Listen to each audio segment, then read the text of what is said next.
right, picking back up at 111, here's what we have here. We've just got a word problem situation. It says one number is 5 greater than another. So I'm going to have one number be x, and the other, if it's 5 greater, would be x plus 5. Another number. My writing on this is horrendous, and this thing is blinking again. I don't know why.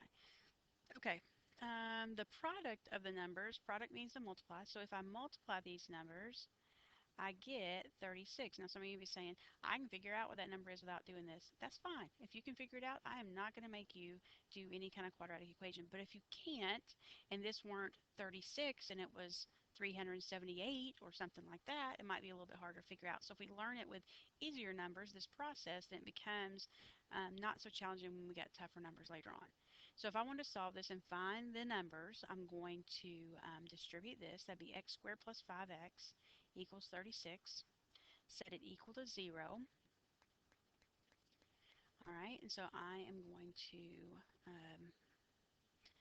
factor this. I'm going to do two numbers that multiply, give me negative 36, and add up to 5 would be a positive 9 and a negative 4.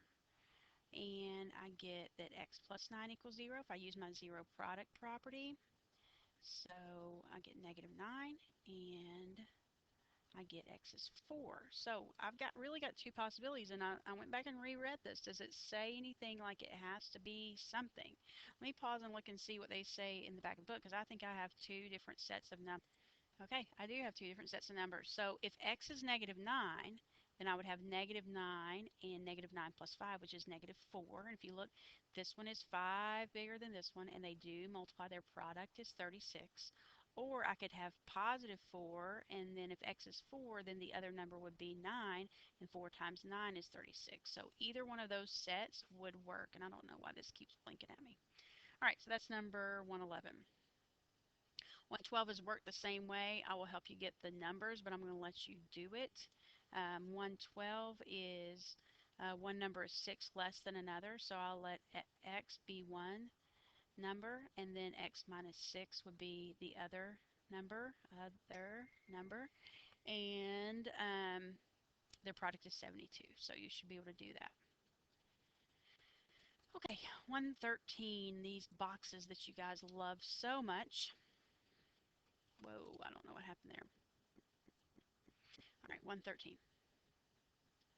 113, we've got these open boxes made from a 10 by 20 centimeter piece of tin.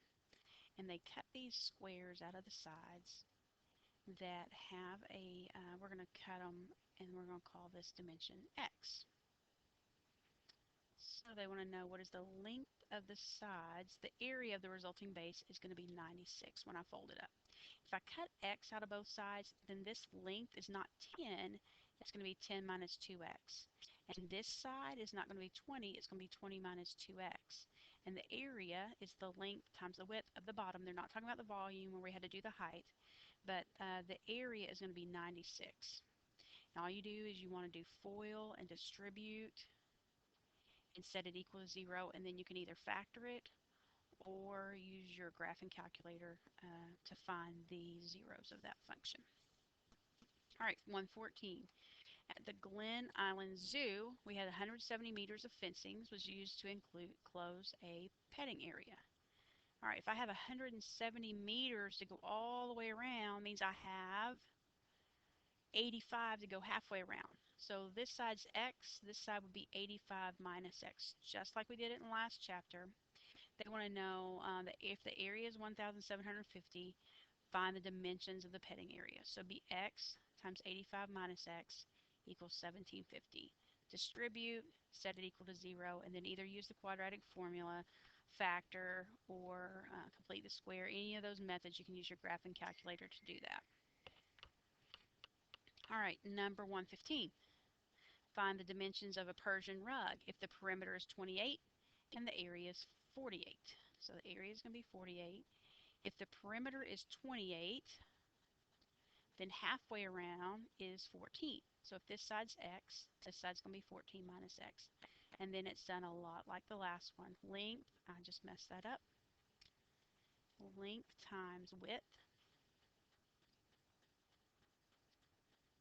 equals 48.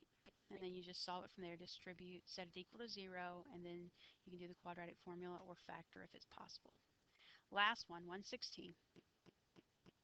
We've got this picture frame, and you've got the picture is inside the frame, and this side's 28, and this side is 32. Whoa. And we've got this even width frame, but they say the area of the picture is 192, if that's how much shows. Okay, if that's how much shows, this side, if the whole side is 32, this is 32 minus 2x. And this is 28 minus 2x, because I'd have to take off the x and the x. So to solve this, it'd be 28 minus 2x times 32 minus 2x equals 192. And you're going to FOIL it out, then subtract the 192 to set it equal to 0, and then either do quadratic formula, factor, or use your graphing calculator. Hope that helps you on the word problems. Let me know tomorrow.